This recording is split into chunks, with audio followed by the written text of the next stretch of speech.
Hello, எல்லோருக்கும் வணக்கம். இன்றைக்கி நம்ம செஃப் ஸ்ரீ கிச்சனில் ஒரு மாங்காயை வச்சு எப்படி ஒரு கேண்டி பண்ணுறதுன்னு பார்க்கலாம் வாங்க. அதுக்கு பச்சை மாங்காய் நான் ஒரு 3/4 கிலோ எடுத்திருக்கேன். அதை இந்த மாதிரி ஸ்லைஸ் பண்ணி எடுத்துக்கணும். ரொம்ப மெலிசாக போட்டுறக்கூடாது, கொஞ்சம் திக்காக போடணும். ஒரு 1/4 இன்ச் அளவு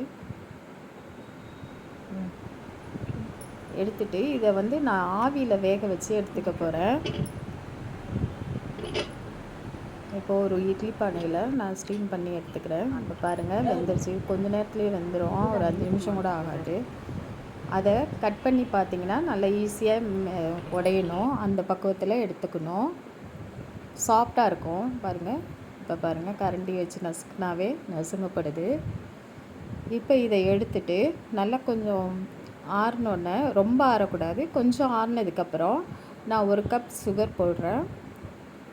போட்டு நல்லா குலுக்கி விட்டு எல்லா இடத்துலையும் பரவுற மாதிரி அந்த சுகரை கோட் பண்ணுற மாதிரி நல்லா பண்ணிடணும். பண்ணிவிட்டு ஒரு நாள் நைட்டு பூரா வச்சுருந்துட்டு மறுநாள் காலையில்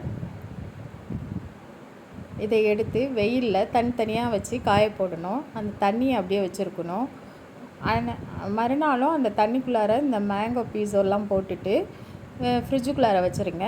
மறுநாள் திரும்பவும் எடுத்து அதை வெயிலில் காய வச்சிங்கன்னா நம்மளோட மேங்கோ கேண்டி ரெடி ஆகிடும். இதை ரொம்ப காய வைக்கக்கூடாது, அதுக்கு ரொம்ப காய வச்சா ரொம்ப ஹார்டாகிடும். கொஞ்சம் இதாக இருக்கிறப்ப, பதமாக இருக்கிறப்ப எடுத்துருங்க. இப்போ பாருங்கள், நல்லா 2 நாள்லேயே நல்லா ரெடி ஆகிடுச்சு மேங்கோ கேண்டி. இப்போ நான் பொடி பண்ண சர்க்கரையை மேலே தூவிக்கிறேன்.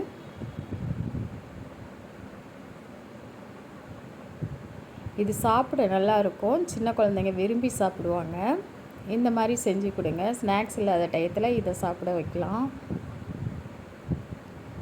சின்னவங்க முதல் பெரியவங்க வரை எல்லாருக்குமே இது ரொம்ப பிடிக்கும். இதை நான் ஏர்டைட் கண்டெய்னரில் எடுத்து வச்சுக்கிறேன், ஒரு கண்ணாடி பாட்டிலில்.